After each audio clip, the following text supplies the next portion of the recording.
आपका स्वागत है। एमजी स्टोरीज में यहाँ हर कहानी एक अनजान दुनिया का दरवाजा खोलती है और आज भी हम एक नई यात्रा का आगाज करेंगे। आइए एक और कहानी में खो जाएं और नए सफर का आनंद लें। आज का एपिसोड। अब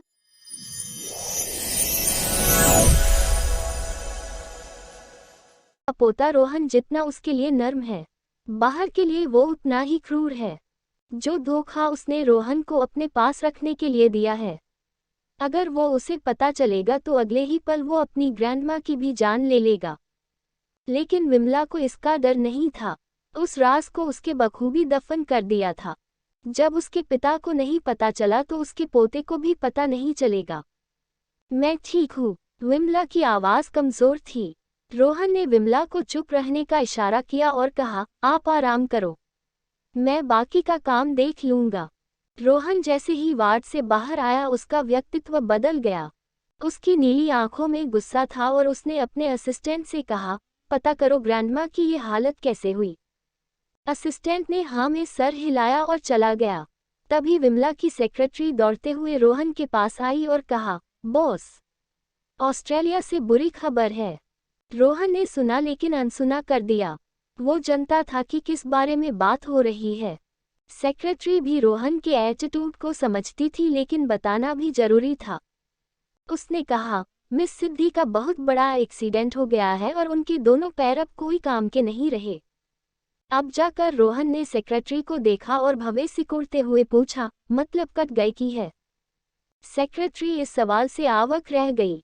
उसने हकलाते हुए कहा, हाँ, कट गए। मिस सिद्धि डिसेबल हो चुकी है।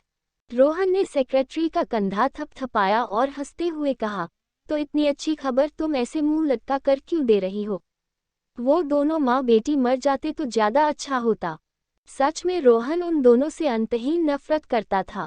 वो चाहे तो एक झटके में दोनों को खत्म भी कर सकता था लेकिन अपनी ग्रैंडमा के कारण वो चुप था। सेक्रेटरी अवाक रह गई और अजीब से मुस्कान भरी। मैं तुम्हें इस महीने में ट्रिपल बोनस दूंगा। सेक्रेटरी फिर अवाक रह गई लेकिन बहुत खुश भी हुई। बहुत बार थैंक यू बोल वो वहां से चली गई। उसके जाते ही रोहन अपने क्रूर स्वभाव में वापस आ गया। हालांकि उसे उन दोनों की कोई चिंता नहीं थी लेकिन वो जानना चाहता था कि ये एक्सीडेंट था या प्लान्ड। कबीर के जाते ही नक्श ने ध्रुवी से कहा, कबीर बिल्कुल मिस्टर सिंघल जैसा दिखता है।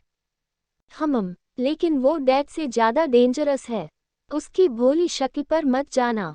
नक्श ने सूप का थर्मस खोला और कहा, मैं चिकन सूप लाया हूँ। फिर दोनों सूप पीने लगे। कुछ देर बाद ध्रुवी ने नक्श को तिरछी नजर से देखा और कहा, कल तुम्हारी ड्यूटी खत्म हो जाएगी। मैं डिस्चार्ज होने वाली हूँ। ये सुनकर नक्श का दिल तेजी से धड़कने लगा। मतलब अब ध्रुवी से मिलने मुश्किल होगा। उद्धरण ...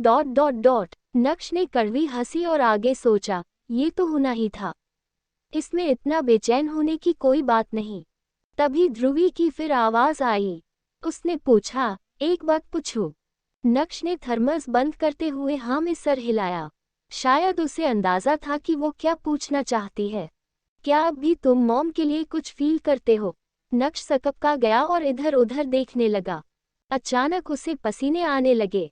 कुछ देर बाद उसने एक लंबी सांस ली और सर नीचे कर धीरे से कहा, मैंने इस बारे में बहुत सोचा लेकिन अभी तक मैं अपने इमोशंस को समझ नहीं पा रहा। मैंने तुम्हारी बातों के बारे में भी सोचा लेकिन फिर भी मैं फोकस नहीं कर पा रहा।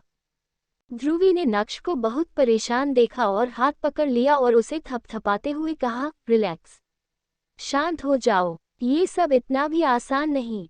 क्या तुम्हें मदद चाहिए? नक्श ने उसी हाथ से ध्रुवी का हाथ कस के पकड़ लिया और उसके बैक पर बैठ गया और कहा, हाँ, क्या तुम करोगी? मैं काजल को दोबारा चोट नहीं पहुंचना चाहता। ध्रुवी मुस्कुराए और एक साइकियाट्रिस्ट के बारे में बताया। एक एक्सपर्ट ही तुम्हारी हेल्प कर सकता है, लेकिन उसके लिए तुम्हें दिल्ली जाना पड़ेगा। नक्श ने गौर से ध्रुवी को देखा तो ध्रुवी ब्लश करने लगी।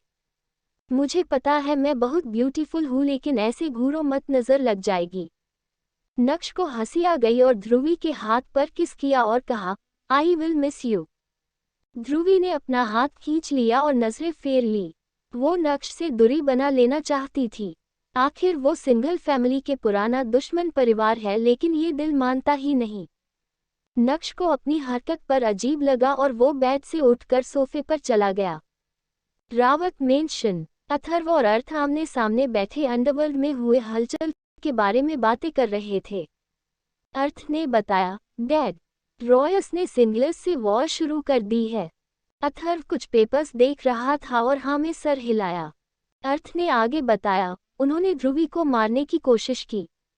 ये सुनते ही अथर्व ने पेपर्स नीचे रख दिए और आगे जानने के लिए अर्थ को देखने लगा। अर्थ को भी ज्यादा कुछ पता नहीं था। कनक ने मुझसे हेलुसिनेशन की मेडिसिन खरीदी। पूछने पर उसने बताया कि एक असैसिन से सच उगलवाना है जिसने ध्रुवी को मारने की कोशिश की।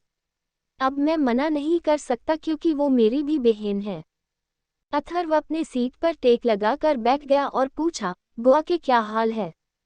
क्या दक्ष को पता है? अर्थ कुछ कहता तभी अथर्व का फोन बजा। कॉल का नाम देखकर अथर्व ने आंखें घुमा ली और कहा, शैतान के बारे में सोचते ही फोन आ गया। दक्ष को पता था कि ध्रुवी हॉस्पिटल में थी। दोनों भाई बहन चाहे कुछ भी कर ले, दक्ष उनसे एक कदम आगे रहता है। उसे ये भी पता चल गया कि हॉस्पिटल में ध्रुवी को मारने की कोशिश की गई थी और नक्श ने उसे बचाया। लेकिन नक्श वहां क्यों था ये दक्ष को समझ नहीं आया। दक्ष के लिए अभी ये सब सोचने का टाइम नहीं था। अब नक्श से वो बाद में डील करता, लेकिन अभी उसकी बेटी ज्यादा इम्पोर्टेंट थी। उसने बेस से अटैकर के बारे में पता किया और रॉय का नाम सामने आया। हालांकि कबीर और अर्नव ने एक्शन ले लिया था, लेकिन वो दक्ष सिंघल था जिसका रिवेंज कोई से नहीं पता था। अथर्व ने मुस्कुराते हुए फोन उठाया और कहा, हेलो मिस्टर सिंघल, इतने दिनों बाद याद किया? दक्ष ने 2 पल की खामोशी के बाद कहा, तो तुम्हें सब पता है? ऑफ कोर्स पता है। अपने दुश्मनों के साथ साथ मैं दोस्तों की भी खबर रखता हूँ। वैसे क्या तुम्हें ये पता है कबीर पर भी अटैक हुआ था? उधर दक्ष चौंक गया और इधर अर्थ चौंकते हुए अथर्व को घूरने लगा। दक्ष ने कुछ नहीं कहा और उसकी उंगलियां फोन पर कस गई। अथर्व ने अर्थ के शौकत चेहरे को इग्नोर किया और कहा, वैसे हमला हुआ नहीं। आपका स्वागत है हो एमजी सकता स्टोरीज था। में। कुछ यहाँ लोग हर इसे कहानी ट्रैक एक कर अनजान रहे दुनिया थे। का दरवाजा मेरे खोलती लोगों है। ने उन सबको गायब कर दिया। दक्ष का दिल भारी हो रहा था। उसके बच्चे उसके और काजल की जान थे। अगर कुछ भी हुआ तो वो काजल को भी खो देगा, जो वो अफोर्ड नहीं कर सकता। थैंक यू, दक्ष ने धीरे से कहा। अथर्व की मुस्कान धीरे धीरे गायब हो गई। एक्स अंडरवर्ल्ड किंग उसे थैंक यू बोल रहा था। ये कोई छोटी बात नहीं थी। अथर्व ने अर्थ को इशारा किया कि वो बाहर जाए। अर्थ झिझक रहा था, लेकिन अपने डैड की बात भी नहीं टाल सकता था। उसके जाते ही अथर्व ने कहा, वो बूढ़ी औरत हमारे बच्चों तक पहुंच गई है। दक्ष ने गुस्से से दांत पीस लिया और कहा, वो हॉस्पिटल में है। अथर्व के होठों में एक स्माइल आ गई। वो एक डेविलिश स्माइल थी, उसका सिग्नेचर, जब भी वो कोई खुराफात करने वाला होता था। ओके, गॉट इट, अथर्व ने कहा। एक लंबी सांस लेकर अथर्व ने आगे पूछा, उसके बाद क्या? दुश्मन को कमजोर नहीं समझना चाहिए। दक्ष ने अपने स्टडी टेबल पर रखी हुई काजल की फोटो को देखा और कहा, समीर प्रजापति। अथर्व को हंसी आ गई और वो हंसते हुए कहा, जहां तक मुझे याद है वो तुम्हारा लव राइवल था। तुम उसकी मदद लेना चाहते हो? दक्ष की आंखों में अचानक जेलेसी के भाव आ गए, लेकिन अगले ही पल उसने खुद को शांत किया और कहा, उसकी फैमिली है यही मुंबई में, उसे यहाँ लाना पड़ेगा। किंजल भी तो है, अथर्व ने कसूली कहा। दक्ष ने साफ मना करते हुए कहा, वो कुछ ज्यादा ही ईमानदार है। अथर्व को फिर से हंसी आ गई। मैं गोवा के काम देख लेता हूँ, तुम समीर को यहाँ ट्रांसफर करवाने की तैयारी करो, अथर्व ने कहा और दोनों तरफ से फोन एक साथ कट गया। वही अर्थ अपने रूम में वापस आ गया और चेंज कर बेड पर लेट गया। जैसे ही उसकी आंख लगी उसे तान्या का चेहरा नजर आने लगा। उसने झट से आंखें खोल और उठकर बैठ गया। कम से कम चैन से सोने तो दो। अर्थ फ्रस्ट्रेट हो चुका था। उसने अपना फोन खोला और कैलेंडर चेक किया और एक लंबी सांस लेते हुए कहा, अभी 7 दिन और बचे हैं। उसने अपना सर झटका और दोबारा सोने की कोशिश करने लगा। हॉस्पिटल वार्ड में ध्रुवी और नक्श ने डिनर किया और सोने की तैयारी करने लगे। ध्रुवी ने दवा खाते हुए कहा, तुम अपने होटल क्यों नहीं चले जाते? कल सुबह आ जाना बाय बोलने के लिए। वैसे भी ये सोफे छोटा है, अब मैनेज करने की जरूरत नहीं। नक्श के दिल ने धड़कने छोड़ दी। उसने सर झुकाकर कहा, इट्स ओके, सिर्फ आज की तो बात है। ध्रुवी को पता ही नहीं चला और उसकी आंखें नम पड़ गई। तो क्या आज के बाद हम कभी नहीं मिलेंगे? ध्रुवी, खुद को कंट्रोल करो, इस लड़के से दूरी बनाकर रखना ही ठीक होगा। तुझे अपना ध्यान भटकाने की जरूरत है। ध्रुवी ये सब सोच ही रही थी कि उसका फोन वाइब्रेट हुआ। एक मैसेज था, उसी गेमिंग ऐप में। एरिस्टोक्रेट हाय, मैं इंडिया में हूँ। ध्रुवी ने ये मैसेज देखा तो उसे अपना ध्यान भटकाने का आइडिया मिल गया। सेक्सी लिप्स ग्रेट, वैसे इंडिया बहुत बड़ा है। एरिस्टोक्रेट दिल्ली, सेक्सी लिप्स में मुंबई। दिल्ली एयरपोर्ट से निकलने के बाद जैसे ही आदित्य अपनी कार में बैठा उसके ध्रुवी को मैसेज कर दिया। आदित्य धनराज आधा इंडियन था और बिजनेस कोलैबोरेशन के लिए इंडिया आया था। अपने बिजनेस को कौन नहीं फैलाना चाहता था। आदित्य अपने नाम की तरह रॉयल दिखता था। उसकी भूरी आंखें बहुत सुंदर थी और उसका स्टाइल किसी राजा की तरह था। फुल सूट में वो लंबा सा 26 साल का लड़का बहुत हैंडसम था। उसने ध्रुवी सेक्सी लिप्स का मैसेज देखा और रिप्लाई किया, गॉट इट, कल डिनर में मिलते हैं। सेक्सी लिप्स नो, मुझे चोट लगी है, मैं बेड रेस्ट पर हूँ। वॉट कैसे, क्या तुम ठीक हो? कितनी चोट लगी है? मुझे अपना नंबर दो। ध्रुवी की स्माइल बड़ी हो गई। नंबर देने में उसे कोई प्रॉब्लम नहीं थी तो उसने दे दिया। अगले ही पल उसे कॉल आया। वो अमेरिकन नंबर था। वही नक्श कब से ध्रुवी को उसे इग्नोर किए और अपने फोन में लगे हुए देख रहा था। बीच बीच में ध्रुवी को मुस्कुराते देख नक्श को अचानक उस फोन से जलन होने लगी। पता नहीं किससे बात कर रही है। मैं सामने हूं तो मुझसे बात करनी चाहिए, लेकिन नहीं। I hate her phone. मन कर रहा हूँ खिड़की से बाहर फेंक दूं। उद्धरण ... नक्श को अपनी सोच पर हंसी आ गई और उसने अपना सर झटका और कहा, मैं बाहर जा रहा हूँ। ध्रुवी ने उसे देखा भी नहीं और फोन को देखते हुए मुस्कुराते हुए कहा, ओके। नक्श को बहुत गुस्सा आया, लेकिन उसने कुछ नहीं कहा और जाने लगा। उसने 2 कदम ही लिए थे कि ध्रुवी का फोन बजा। उसने पलट कर देखा तो ध्रुवी की मुस्कान और बड़ी हो गई। नक्श को लगा उसका शरीर जल रहा है। उसकी मुठ्ठियां कस गई और बाहर जाने के बजाय वो सोफे पर बैठ गया। ध्रुवी ने ये नोटिस ही नहीं किया। नक्श चुपचाप सोफे पर बैठ गया और ध्रुवी के हर एक्सप्रेशन को नोटिस करने लगा। आखिर ये इतनी खुश क्यों है? उद्धरण ... ध्रुवी ने फोन उठाया और हेलो कहा। दूसरे तरफ से कोई आवाज नहीं आई तो ध्रुवी की भावें सिकुड़ गई। उसने आगे 2 बार और हेलो कहा तो भी कोई आवाज नहीं तो लगता है फेक ही है। वो फोन काटने ही वाली थी, दूसरे तरफ से आवाज आई, हाय। उसकी आवाज का एक्सेंट कुछ अलग था, अमेरिकन था। ओह, मैंने सोचा फोन कट गया। नो, मैं यही हूँ। हाय, तुम्हारा असली नेम क्या है? I am Aditya. ध्रुवी ने स्माइल करते हुए कहा, हेलो आदित्य, मैं ध्रुवी। वैसे तुम हिंदी अच्छा बोल लेते हो। आदित्य के गाल लाल हो गए। हालांकि वो अपने देश के इंडियन कम्युनिटी का बेस्ट बैचलर और सबसे हैंडसम लड़का था और लड़कियां उसके आसपास तितलियों की तरह मंडराती, लेकिन वो एक खास तितली की तलाश में था।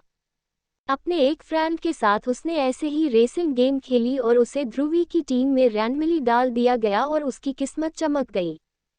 आदित्य ने कहा, तुम्हें चोट लगी है? ध्रुवी ने आंखें घुमाते हुए कहा, हाँ, एक सनकी और पागल लड़के ने मुझे धक्का दे दिया और मेरे पैर में फ्रैक्चर हो गया। खैर, मैं कल डिस्चार्ज हो रही हूँ। डॉक्टर ने 15 दिन रेस्ट करने को कहा है। उसके बाद भी मेरी फैमिली मुझे कहीं जाने नहीं देगी। ध्रुवी और भी बहुत कुछ बोल रही थी और आदित्य बस उसे सुन रहा था। वो ज्यादा बोलने वाला इंसान नहीं था, इसीलिए लोग उसके सामने पेशेंस खो देते थे। अंत में ध्रुवी ने कहा, सॉरी आदि, मैं ठीक हो जाऊंगी तो मैं तुमसे मिलने जाऊंगी। आदित्य सकपका गया, क्या तुमने मुझे आदि कहा? इधर ध्रुवी ने अपने होठ काट लिए और धीमे से कहा, सॉरी, क्या मुझे नहीं कहना चाहिए था? आदित्य का दिल खुशी से और तेजी से धड़कने लगा। उसकी मुस्कान उसके कानों तक पहुंच गई और कहा, तो मैं तुम्हें क्या बुलाऊं? ध्रुवी ने चैन की सांस ली और कहा, वी, जो मेरे क्लोज है वो मुझे भी बुलाते हैं, और तुम अच्छे लड़के लगते हो तो तुम बुला सकते हो। आदित्य का दिल और तेजी से धड़कने लगा। इधर ध्रुवी को आदित्य कुछ कुछ पसंद आने लगा। ये उस इडियट नक्श से तो बहुत बेटर हैं। उद्धरण डॉट डॉट डॉट ध्रुवी ने सोचा। तभी आदित्य ने आगे कहा, मैं बिजनेस के काम से 3 महीने इंडिया में रहूंगा और कल मैं मुंबई आऊंगा। ध्रुवी ने खुश होते हुए कहा, ग्रेट, तुम काम कर लो, तब तक मैं ठीक हो जाऊंगी। दोनों फिर और इधर उधर की बातें करने लगे, लेकिन नक्श जो सोफे में चुपचाप बैठा था वो इतना तो समझ गया कि ध्रुवी किसी लड़के से बात कर रही। उसे इतना गुस्सा आया कि उसकी नीली नसें उसके हाथ में दिखने लगी। लेकिन अचानक नक्श की गुस्से से बंद हुई मुठियां खुल गई और सोचने लगा, आखिर मुझे गुस्सा क्यों आ रहा है। उद्धरण डॉट डॉट डॉट फिर से ध्रुवी की मीठी बातें नक्श के कानों में पड़ी तो उसने फिर से गुस्से से दांत पीस लिए। ध्रुवी, मेरे होते हुए तुम किसी और लड़के से मेरे ही सामने कैसे बात कर सकती हो? मेरी तरफ क्यों नहीं देख रही? मुझे अच्छा नहीं लग रहा। मेरी तरफ देखो। ध्रुवी, मेरी तरफ देखो। उद्धरण डॉट डॉट डॉट लेकिन नक्श तो ये सब मन में कह रहा था जो ध्रुवी तक नहीं पहुंची। बैठे बैठे नक्श का बॉडी अकड़ गई और उसका सर दर्द करने लगा। पता नहीं उधर से क्या कहा गया। ध्रुवी हंसने लगी। ये थी नक्श की बर्दाश्त करने की हद। वो उठा और लंबे कदमों से ध्रुवी तक पहुंच गया और उसका फोन उसके हाथ से लेकर जमीन पर पटक दिया। ध्रुवी तो सकपका गई और तभी उसे अपना फोन के टूटने की आवाज आई। ध्रुवी कुछ बोलती उससे पहले नक्श ने कहा, मैं यहीं पर हूँ और तुम इग्नोर कर किसी और से बात किए जा रही हो। वाई। नक्श की आंखें गुस्से से लाल थी और उसके हाथ भी कांप रहे थे। वैसे ध्रुवी को गुस्सा तो बहुत आया, लेकिन नक्श की बात सुनकर उसे हंसी आने लगी और हंसते हुए बोली, तुम यहाँ अपनी मर्जी से हो, मैंने तो तुम्हें पहले ही जाने को कह दिया था। वैसे भी मेरी पर्सनल लाइफ में मैं किसी से भी बात करूँ तुम्हें क्या? नक्श की भवें सिकुड़ गई, लेकिन उसका गुस्सा अभी भी कम नहीं हुआ। ध्रुवी ने नक्श के चेहरे में गुस्सा देख लिया और उसे भी समझ नहीं आया कि वो किसी से भी इंटरैक्ट करे। उसे क्या? ये प्रॉब्लम नक्श के साथ भी थी। उसे क्या? नक्श ने अपनी आंखें बंद कर और अपने गुस्से को कंट्रोल करने लगा, लेकिन ध्रुवी का ब्लश करता हुआ चेहरा और उसकी स्माइल याद आ गई जब वो फोन में बात कर रही थी। इससे वो और भड़क गया। वो बेड पर बैठ गया और उसके कंधे को कस के पकड़ा और उसकी आंखों में आंखें डालकर कर्कश आवाज में पूछा, किससे बात कर रही थी तुम? व्हाट? ध्रुवी को बहुत असहजता हुई। मैंने पूछा किससे बात कर रही थी तुम? ध्रुवी ने नक्श का हाथ अपने कंधे से हटाने की कोशिश करते हुए दांत पिसते हुए कहा, मैं किसी से भी बात करूं तुम्हें क्या? मुझे छोड़ो and get lost. TikTok. Your dreams might मैं fade आया away. भी अपनी Start मर्जी से, investing जाऊंगा now. भी अपनी मर्जी से। Mutual fund ध्रुवी ने अपने investments are नाखून subject to नक्श के market हाथ risks. में दबा Read all दिए the ताकि वो scheme-related उसे छोड़ documents दे, लेकिन carefully. उसे कोई फर्क नहीं पड़ा। छोड़ो मुझे। क्या अब तुम मेरा कंधा तोड़ना चाहते हो? तुम्हारे ईगो की वजह से मैं हॉस्पिटल में पूरी लाइफ नहीं बिताना चाहती। मुझे अपने घर वापस जाना है। अचानक नक्श का चेहरा काला पड़ गया। उसकी आंखों में ईविल ग्लिंट था। उसने ध्रुवी के दोनों हाथ अपने एक हथेली से पकड़ लिए और दूसरे हाथ से उसकी गर्दन और उसके और करीब आते हुए कहा, ध्रुवी, तुम चली गई तो मैं तुमसे नहीं मिल पाऊंगा। तो मैं क्या करूं? ये सुनते ही ध्रुवी के रोंगटे खड़े हो गए। उसने कांपती आवाज में पूछा, मतलब? नक्श उसके बहुत करीब था और ध्रुवी को अजीब लग रहा था। वो नक्श को पसंद करती थी, लेकिन वो सिर्फ क्रश था। लेकिन नक्श ऐसे क्यों बिहेव कर रहा था? अचानक ध्रुवी का माथा ठनका। क्या इसे जलन हो रही है? लेकिन क्यों? क्या ये मुझे मॉम तो नहीं समझ रहा? हाँ, यही बात होगी, वरना मैं इसके लिए कुछ भी नहीं। ये पागल है। इसे जल्दी डॉक्टर पास जाने की जरूरत है। उद्धरण डॉट डॉट डॉट नक्श ने अपने अंगूठे से ध्रुवी के निचले होठ को सहलाया। ध्रुवी का तो जैसे फ्यूज ही उड़ गया। ये क्या कर रहे हो? Leave me. नक्श को याद आया कि फोन में बात करते समय ध्रुवी ने अपने निचले होठ को काटा था। क्यों? नक्श की नज़र ध्रुवी की होठों पर थी और कुछ सोच रहा था। तभी ध्रुवी ने कहा, नक्श मुझे छोड़ो। मैं मॉम, मेरा मतलब मैं काजल नहीं हूँ। तभी नक्श ने अपने नजरों को ध्रुवी के नर्वस चेहरे की तरफ किया और कहा, मुझे पता है तुम ध्रुवी हो, and you have beautiful lips. इसे खुद बाइट मत किया करो। ध्रुवी के शरीर का खून सूखने के कगार पर पहुंच गया। उसका दिल लगभग धड़कना ही बंद कर चुका था। अचानक ध्रुवी को ठंडे पसीने आने लगे। उसे डर लगने लगा। उसे जल्दी ही नक्श से खुद को छुड़ाने का उपाय निकालना होगा, वरना पता नहीं आगे ये क्या कर दे। लेकिन वो और कुछ सोचती उससे पहले उसने अपने होठों पर नक्श के ठंडे होठों को फील किया। व्हाट? नक्श मुझे किस कर रहा है? No, stop, stop, no, don't kiss me. ध्रुवी के बस मन में ही बोल पाई, क्योंकि उसके निचले होठों को नक्श सक और बाइट कर रहा था। ध्रुवी का पूरा शरीर कांप रहा था। अगर वो थोड़ा सा भी हिल पाती तो उसे धक्का मार देती, लेकिन नक्श ने पता नहीं कब उसे अपने बड़े से शरीर के नीचे दबा दिया। ध्रुवी के दोनों हाथ को नक्श ने अगले ही पल अपने रुमाल से बैक पोस्ट पर बांध दिया। ध्रुवी रेसिस्ट करने की कोशिश करने लगी तो नक्श ने अपनी रफ उंगलियों से ध्रुवी की कमर को सहलाने लगा और धीमे से कहा, शह, मुझे रेसिस्ट मत करो, मैं कोई जबरदस्ती नहीं कर रहा। नक्श के हाथ कमर से ऊपर जाने लगे तो ध्रुवी एक तरफ खसकने की कोशिश करते हुए रुंधे गले से बोली, अपना हाथ हटाओ। Don't touch me. नक्श ने ऐसा ही किया। सॉरी, तुम्हें शांत करने के लिए ये जरूरी था। ध्रुवी की ऐसी इंसल्ट कभी नहीं हुई थी। उसने मन ही मन सोच लिया था कि वो इसे छोड़ने वाली नहीं। मेरा हाथ खोलो, ध्रुवी ने छटपटाते हुए कहा। नो, नक्श ने मना कर दिया और आगे कहा, तुम फिर से उससे बात करने लगोगी। ध्रुवी ने दांत पिसते हुए कहा, इडियट, तुमने मेरा फोन तोड़ दिया तो कैसे बात करूं? नक्श टूटे हुए फोन के टुकड़े देखे और फिर ध्रुवी को देखकर कहा, नो, मैं तुम्हें और किस करना चाहता हूँ। वो आगे बढ़ा तो ध्रुवी ने मुंह फेर और झुंझलाते हुए बोली, नक्श, आई विल किल यू। नक्श ने ध्रुवी के हॉस्पिटल शर्ट के कॉलर को साइड किया और उसके कंधे और गर्दन पर किस करते हुए हंसते हुए कहा, ओके, मैं वेट करूँगा। ध्रुवी को उस किसेस ने और नर्वस कर दिया। नक्श को ध्रुवी की नेचुरल खुशबू मदहोश कर रही और साथ ही साथ बहुत सुकून दे रही थी, जैसे यही उसका घर है। ध्रुवी उसका घर है, उसकी डेस्टिनी है। ध्रुवी उधर अपने हाथों को कई एंगल्स में मोड़कर गांठ से निकलना चाहती थी, लेकिन हो नहीं रहा था। इससे उसके कलाई पर लाल निशान बन गए। नक्श को अपनी सोच पर यकीन नहीं हो रहा था। वो फौरन उठकर बैठ गया और ध्रुवी के हाथ को खोल दिया। हाथ खुलते ही ध्रुवी ने उसे कस के एक थप्पड़ मारा। Dot dot dot smack. नक्श को बुरा नहीं लगा।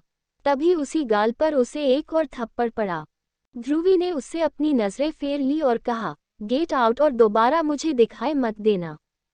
इस बार ध्रुवी सच में बहुत गुस्सा थी। उसकी इंसल्ट हुई थी, उसे बुली किया गया। नक्श ने पलटकर ध्रुवी को देखा जो उससे नजरें फेरे हुए थी। उसकी नज़र ध्रुवी की कलाई पर पड़ी जिस पर लाल निशान थे। उसने धीरे से कहा, आई एम सॉरी, मैंने तुम्हें फिर हर्ट किया। मुझे न तुम्हारी सॉरी चाहिए और न ही नकली केयर। बस मुझे आज के बाद तुम्हारी शक्ल नहीं देखनी। नक्श बेबसी से खड़ा हुआ। ये सब उसके गुस्से की वजह से हुआ था। पता नहीं ध्रुवी को किसी और से बात करता देख उसे क्यों गुस्सा आया। और वो किस? ध्रुवी की होठों की और उसके शरीर की गर्माहट और खुशबू अभी भी उसके होठों पर थी। उसे समझ में नहीं आया कि उसने ऐसा क्यों किया। अब वो फिर से गिल्टी फील करने लगा और ध्रुवी को एक नज़र देख वार्ड से बाहर चला गया। नक्श के जाते ही ध्रुवी ने लंबी सांस ली, क्योंकि उसे बहुत गुस्सा आ रहा था। ये लड़का सच में सनकी है। मुझे इससे दूर रहना होगा। उद्धरण डॉट डॉट डॉट। अचानक उसे अपने निचले होठ में दर्द का एहसास हुआ। साइड टेबल के ड्रावर में छोटा सा मिरर था। उसमें देखने पर पता चला उसके होठ कट गए हैं। ध्रुवी ने नक्श को बहुत गालियां दी और बस अगले दिन का इंतजार करने लगी। दिल्ली में अचानक फोन कट जाने से आदित्य बेचैन होने लगा। ध्रुवी से कांटेक्ट करने का उसके पास और कोई रास्ता नहीं था। अब मैं क्या करूं? आई होप ध्रुवी ठीक हो। वो सीधे एक 7 स्टार होटल में चेक इन किया। वैसे भी यहाँ से उसे मुंबई ही जाना था, क्योंकि असली बिजनेस वही था। उसने अपने कपड़े बदले और डिनर कर बेडरूम से जुड़े स्टडी रूम में चला गया। वहां पहले से ही कुछ फाइल्स और उसका लैपटॉप रखा हुआ था। आदित्य सीट पर टेक लगा कर कुछ देर आंखें बंद कर ली। इंडिया आने का कारण सिर्फ ध्रुवी थी। बिजनेस बस एक बहाना था। Dhruvi, I like you so much. क्या तुम भी ऐसा करोगी? फिर उसने अपना सर झटका और एक फाइल उठाई जिसके पहले पेज पर सिंघल कॉर्पोरेशन लिखा था। अगली सुबह ध्रुवी को डिस्चार्ज कराने कबीर खुद आया, लेकिन उसने पहले हॉस्पिटल में चेक करने भेज दिया कि कहीं टीना तो वहां नहीं है। टीना का मूड बहुत खराब था। कबीर जब वार्ड में आया तो टीना मुंह बनाकर बैठी थी। क्या हुआ वी? हॉस्पिटल से जाने का मन नहीं है क्या? कबीर ने मुस्कुराते हुए पूछा। टीना ने उसे घूरा और कुछ नहीं कहा। कबीर ने अपने हाथ खड़े किए और कहा, अच्छा ठीक है, अब मूड खराब मत करो। चलो, वैसे क्या तुम चल पाओगी? व्हीलचेयर मंगवा दूं? टीना ने गुस्से से अपने बाल बांधते हुए कहा, नहीं, तुम मुझे उठा कर ले जाओगे। कबीर ने भी कंधे उचकाते हुए कहा, ओके, जैसी तुम्हारी मर्जी। ध्रुवी ने कबीर के कंधे पर हाथ डाला और कबीर ने उसे उठा लिया। दोनों बाहर की तरफ निकल गए। बहुत लोगों दोनों कपल की तरह लगे, लेकिन लोगों का काम ही है अनुमान लगाना। कबीर ने ध्रुवी से कहा, अगर टीना ने मुझे ऐसे देख लिया तो शादी से पहले डाइवोर्स हो जाएगा। ध्रुवी ने कबीर को देखा और कहा, क्या यार, तुम्हारी गर्लफ्रेंड कितनी पोसेसिव है, क्या उसे तुम पर भरोसा नहीं? कबीर ने हंसते हुए कहा, एक्चुअली मुझे उसकी पोसेसिवनेस बहुत पसंद है। लड़कों को ऐसी लड़कियां बहुत अच्छी लगती है, लेकिन लड़के ऐसा करे तो वो उनसे भाग जाएगी, तो तुम ऐसा मत करना। ध्रुवी ने कहा। कबीर ने भवें सिकोड़ ली और हाँ में सर हिलाया। आफ्टर ऑल एक लड़की ही दूसरी लड़की को समझ सकती है। आखिरकार दोनों बाहर आ गए और कबीर उसे अपनी कार में बैठा कर सीधे सिंघल पैलेस ले गया। ध्रुवी ने चैन की सांस ली कि अब उसे उस पागल लड़के से मिलना नहीं होगा। नक्श को इलाज की जरूरत है। बचपन का ट्रॉमा उसे अब तक सही से सोचने नहीं देता, लेकिन ध्रुवी को ये नहीं पता कि नक्श कितना जिद्दी है। कल रात भले ही उसने नक्श को अपने वार्ड से निकाल दिया, लेकिन वो हॉस्पिटल से गया नहीं। अपने गिल्ट की वजह से वो ध्रुवी के सामने नहीं गया, लेकिन उसे डिस्चार्ज होकर जाते हुए जरूर देखा। नक्श ने ध्रुवी को कबीर की गोद में देखा। हालांकि वो जानता था कि दोनों भाई बहन हैं, लेकिन कबीर है तो एक लड़का। जब ध्रुवी किसी और से बात कर रही तो उसे बर्दाश्त नहीं, तो ये कैसे होगा? नक्श ने अपनी मुठिया कस के अपने गुस्से और इरिटेशन को कंट्रोल करने की कोशिश करने लगा। ध्रुवी, क्या तुम्हें मेरा टच नहीं पसंद? आखिर क्यों? और क्या मैं तुमसे बात नहीं करता तो किसी और से बात करने की क्या जरूरत? मैं भी तुम्हें उठा कर ले जा सकता हूँ, तो मैं क्यों नहीं? उद्धरण ... नक्श को इतनी फ्रस्ट्रेशन पहले कभी नहीं हुई, न ही ट्रेनिंग में और न कोई मिशन में। उसका मन कर रहा थी कि ध्रुवी को कबीर की गोद से छीन ले और अपने साथ ले जाए। वो आगे भी बढ़ा, लेकिन तब तक दोनों जा चुके थे। नक्श बहुत देर तक पार्किंग में खड़ा रहा। उसने एक कॉल किया और कहा, मुझे शहर के बाहर एक फार्म हाउस चाहिए, वहाँ कोई और घर नहीं होना चाहिए। नक्श को अपने इमोशंस को कंट्रोल करने के लिए शांति चाहिए थी। ध्रुवी के लिए वो ऐसा फील क्यों कर रहा था, उसे समझना था। अपने होटल रूम में पहुंचकर वो गर्म पानी के शावर के नीचे खड़ा था। उसे अपना दिमाग खाली करना था, लेकिन आंखें बंद करते ही इन 3 दिनों में जो हुआ, जब उसकी आंखों के सामने घूमने लगा, लेकिन कहीं भी काजल नहीं थी तो सिर्फ ध्रुवी। नक्श ने झट से आंखें खोली और बाथरूम की दीवार पर पंच किया। व्हाट द हेल, ये क्या हो रहा है? मैं उसे अपने दिमाग से नहीं निकाल पा रहा। मुझे वापस कैंप चले जाना चाहिए या मुझे दिल्ली जाना चाहिए? मुझे साइकेट्रिस्ट से मिलना जरूरी है। नक्श ने उसी टाइम डॉक्टर से अपॉइंटमेंट लिया और दिल्ली के लिए निकल गया। सिंघल पैलेस। ध्रुवी के घायल पैर को देखकर पूरा परिवार अवाक रह गया। सब लोग थे, क्योंकि ये ब्रेकफास्ट टाइम था। कबीर ने ध्रुवी को उसकी चेयर पर बैठाया और कहा, अरे कुछ नहीं हुआ, अब ठीक है। दक्ष और अंगद ने कुछ नहीं कहा और चुपचाप अपना ब्रेकफास्ट करने लगे, क्योंकि उन्हें पहले से ही पता था। अर्नव ने हंसते हुए कहा, चलो, आज वी को चोट लगते हुए भी देख लिया, वरना ये ही सबको मारते फिरती है। सुहाना ने उसे चपत लगाए और आंखें दिखाते हुए चुप रहने को कहा। इससे पहले काजल पैनिक करती दक्ष ने उसका हाथ पकड़ लिया और शांत रहने का इशारा किया। ब्रेकफास्ट के बाद ध्रुवी अपने कमरे में आराम कर रही थी। काजल सामने बैठे ध्रुवी को घूरते हुए पूछी, कैसे हुआ? मॉम, ट्रैकिंग करते टाइम पैर मुचक गया। काजल ने अपने सर पर चपत लगते हुए कहा, पढ़ाई लिखाई तो तुम्हें करना नहीं है और घूमने फिरने बोलो तो सबसे आगे खड़ी रह जाती हो। अर्नव जो दरवाजे पर खड़ा ध्रुवी को डांट पड़ते देख एंजॉय कर रहा उसे भी काजल ने घूर के देखा और कहा, तुम? अर्नव, इधर आओ। अर्नव सकपका गया और हकलाते हुए बोला, बड़ी मॉम मैंने क्या किया? मुझे मत डांटो। तुम दोनों एक ही क्लास में हो न, तो अब बताओ एग्जाम कब से है? अर्नव और ध्रुवी ने एक दूसरे को देखा और कंधे उचका दिया। काजल को अपने बाल नोचने का मन हुआ। कैसे बच्चे हो तुम दोनों? एग्जाम के बारे में भी नहीं पता। तभी कबीर ने अंदर आते हुए कहा, अगले महीने से है मॉम। काजल ने दोनों बदमाश बच्चों को देखा और कहा, अब तुम दोनों का बाहर घूमना फिरना बंद। जब तक एग्जाम खत्म नहीं हो जाते तब तक ग्राउंडेड। तभी काजल के फोन पर वीडियो कॉल आने लगा। कॉल कनेक्ट होते ही त्रिशा ने कहा, काजल कैसी हो? काजल ने ध्रुवी को घूरा और कहा, बहुत बेकार। देखो न, ध्रुवी ने अपना पैर तुड़वा लिया और बैक कैमरा ऑन कर दिया। त्रिशा ने ये सुना तो अपने सर पर हाथ फेरते हुए कहा, हमारी दोनों बेटियां ही हमारी दोस्तों आगे बढ़ाएगी। जरा यहाँ देखो। त्रिशा ने बैक कैमरा तान्या की तरफ कर दिया। अब दोनों लड़कियों ने शर्मिंदगी से मुंह बना लिया। गाइस, नेक्स्ट एपिसोड का टारगेट 100 है। जैसे ही 100 लाइक्स हो जाएंगे नेक्स्ट एपिसोड आ जाएगी, इसलिए लाइक करना ना भूले। और ऐसे ही और भी मज़ेदार कहानियों को सुनने के लिए इस चैनल को सब्सक्राइब कर ले और बेल आइकॉन को भी ऑल पे सेट कर ले, जिससे कि आपको तुरंत लेटेस्ट एपिसोड की नोटिफिकेशन मिल जाएगी। Thanks for watching.